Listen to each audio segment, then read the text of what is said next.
Still in this deep dive of Ted Tripp's Popular Shepherding a Child's Heart, we're going to look at chapter 2, Your Child's Development and Shaping Influences. It goes on to say on page 10, the person your child becomes is a product of two things. The first is his life experience. The second is how he interacts with that experience.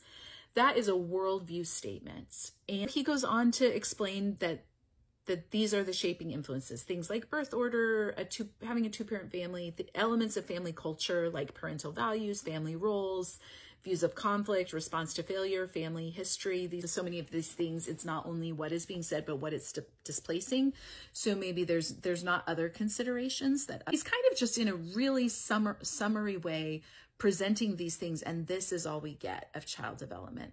So there's no consideration of a child at all, that there might be some sort of trajectory unique to a child of how they develop. It's all just, again, that idea, I think, of a child being a mini adult who is powerless except to be shaped by the influences around them. Page 16, he writes, you might want to hold to pause and read this, but Tripp basically says your son or daughter responds according to the Godward focus of their life. So if they know and love God, they will respond in a godly way.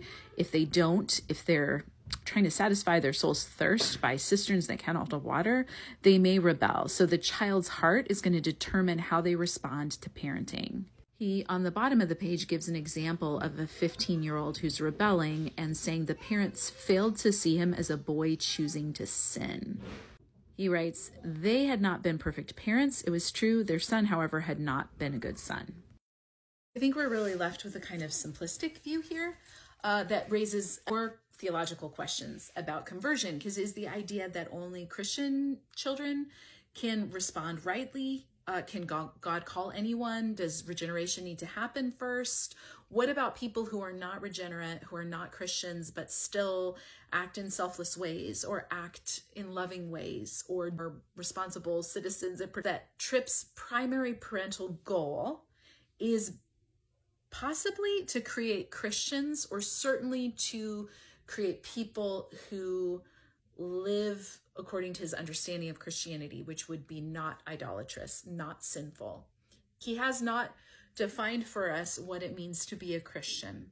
As Christians, what it means to be a Christian has not been defined. We're not really able to distinguish what applies to Christian children, what doesn't. When does a child become Christian? What can be the expectation on a child who is a Christian, who isn't? It's all kind of glopped in there together, that this is going to apply to everyone no matter what, which for me begs the question, does the Holy Spirit's agency and work matter or not? We are left to look at what he's given us, which is the right way of living is to not be idolatrous and to reject sin.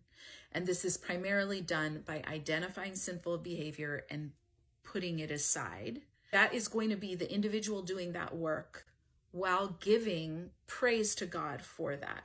Tripp is suggesting that it is within a parent's capacity to secure an outcome that, Christianly speaking, belongs to God alone, to convert the heart of a person, to draw a person to himself, to save a person, to sanctify a person, to help them be transformed into the image of Christ. This is what I mean, where my thesis is going to be that in attempting to make everything a heart issue, Ted puts every parents in the role of God, Father, Son, and Holy Spirit.